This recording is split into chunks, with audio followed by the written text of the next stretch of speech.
ಅಂದರೆ ಈ ಹಿಂದೆ ಗೃಹ ಮಂತ್ರಿಗಳಾಗೂ ಕೆಲಸ ಮಾಡಿದ್ರಿ. ಆ ಟೈಮಲ್ಲಿ one of the biggest crime ಅಂತ ಹೇಳ್ಬೋದು, ಅಂದರೆ challenging crime case Gauri Lankesh ಅವರ ಕೊಲೆ ಆಗಿದ್ದಂಥದ್ದು. ಆ ಸಮಯದಲ್ಲೆಲ್ಲ ಭಾಳ ಸಂಯಮದಿಂದ, ಭಾಳ ತಾಳ್ಮೆಯಿಂದ ಇಡೀ ದೇಶ ಆ ಪ್ರಕರಣವನ್ನು ನೋಡ್ತಿದ್ರು. ನೀವು ಮಾತ್ರ ತಾಳ್ಮೆಯನ್ನು ಎಲ್ಲೂ ಕಳ್ಕೊಳ್ಳದೆ ಹ್ಯಾಂಡಲ್ ಮಾಡೋಂಥ ಕೆಲಸವನ್ನು ಮಾಡಿದರೆ. ಅದು ಅಲ್ಲದಲ್ಲೇ ಸಾಕಷ್ಟು ಲಾ ಆ್ಯಂಡ್ ಆರ್ಡರ್ ಇಶ್ಯೂಗಳಲ್ಲಿ ತಾವು ನೇರವಾಗಿ ಭಾಗಿಯಾಗಿ ಕಂಟ್ರೋಲ್ ಮಾಡುವಂಥ ಕೆಲಸವನ್ನು ಇಲಾಖೆ ನಡೆಸೋದು ಮಾಡಿದರೆ. ಕಳೆದ ಬಾರಿ ಪೋರ್ಟ್ಫೋಲಿಯೋಗೂ ಅದರ ಹಿಂದೆ ನೀವೆಲ್ಲ ನಿಭಾಯಿಸಿರೋಂಥ ಪೋರ್ಟ್ಫೋಲಿಯೋಗೂ ಈಗ ಬರುವಂಥ ಪೋರ್ಟ್ಫೋಲಿಯೋಗೂ ಏನು ಹೇಳ್ತೀರಾ ಸರ್? ನಾನು ಮೊದಲು 93ರಲ್ಲಿ ಆಗ state minister, large and medium scale state minister ಆಗಿದ್ದೆ, minister of state for finance ಆಗಿದ್ದೆ, APMC ಆಗಿದ್ದೆ.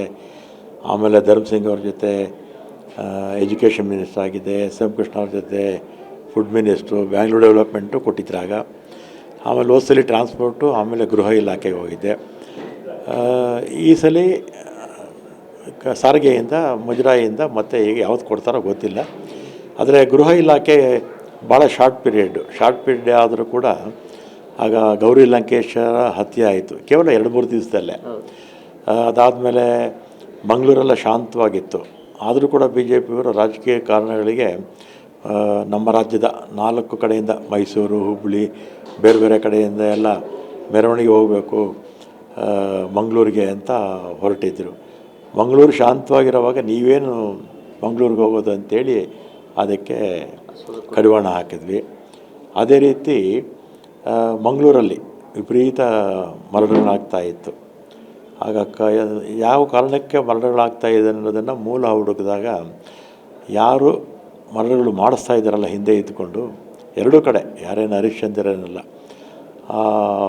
ಅವ್ರನ್ನ ನೀವು ಚಾರ್ಜ್ ಶೀಟಲ್ಲಿ ಸೇರಿಸದೇ ಇರೋದ್ರಿಂದ, ಕಂಪ್ಲೇಂಟಲ್ಲಿ ಸೇರಿಸದೇ ಇರೋದ್ರಿಂದ ಈ ಮರಣಗಳು ಆಗ್ತಾಯಿದೆ ಅಂತ ಹೇಳಿ ಆಮೇಲೆ 2 ಕೊಲೆಗಳಾಯಿತು, ದೀಪಕ್ ರಾವ್ ಮತ್ತು ಇನ್ನೊಂದು ಬಶೀರ್ ಅಂತ.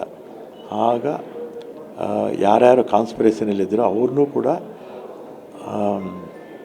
FIR ಹಾಕಿ ಚಾರ್ಜ್ ಶೀಟ್ ಹಾಕಿದ್ಮೇಲೆ ಮರಣಗಳು ಅಲ್ಲಿ ನಿಂತೋಯಿತು. ಆಮೇಲೆ ಅವಾಗ ಇನ್ನೊಂದು ವ್ಯಾಪಕವಾಗಿ ಅಪಪ್ರಚಾರ ಮಾಡ್ತಾಯಿದ್ರು, 23 ಜನ ಹಿಂದೂ ಯುವಕರು ಕೊಲೆ ಆಗೋಯಿತು ಸಿದ್ದರಾಮಯ್ಯವ್ರ ಕಾಲದಲ್ಲಿ ಅಂತ.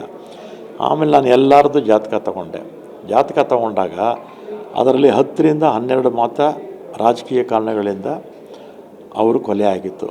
ಉಳಿದಿರ್ತಕ್ಕಂಥ ಇನ್ನು 10-12 ಕೊಲೆಗಳು ಅದು ಆಸ್ತಿ ಜಗಳ ಅಥವಾ ಅಣ್ಣ ತಮ್ಮಂದ್ರ ಜಗಳ ಅಥವಾ ಹಳೆ ವೈಮನಸ್ಸು, ಮತ್ತು ಇನ್ನೊಬ್ಬ ಯಾರೋ ಕುಡಿದು ವಾಹನದಿಂದ ಬಿದ್ದಿರ್ತಕ್ಕಂಥದ್ದು, ಇದನ್ನೆಲ್ಲ ಕೂಡ ಹಿಂದೂ ಅಂತ ಪಟ್ಟಿಗೆ ಸೇರಿಸ್ಕೊಂಡ್ಬಿಟ್ಟಿದ್ರು.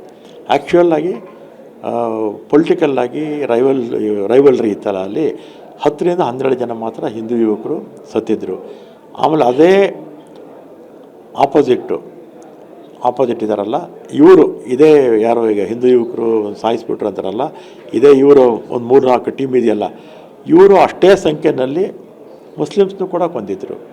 ಅದನ್ನೆಲ್ಲ ಜನಕ್ಕೆ ಆವಾಗ ಹೇಳಿದೆ ನಾನು. ಇಲ್ಲಾಂದರೆ ಎಲ್ಲ ಒಂದೇ ಸೈಡಲ್ಲಿ ಏನೋ ಹಿಂದೂ ಯುವಕರು ಕೊಲೆ ಆಗ್ತಾಯಿದೆ ಅಂತಾರೆ.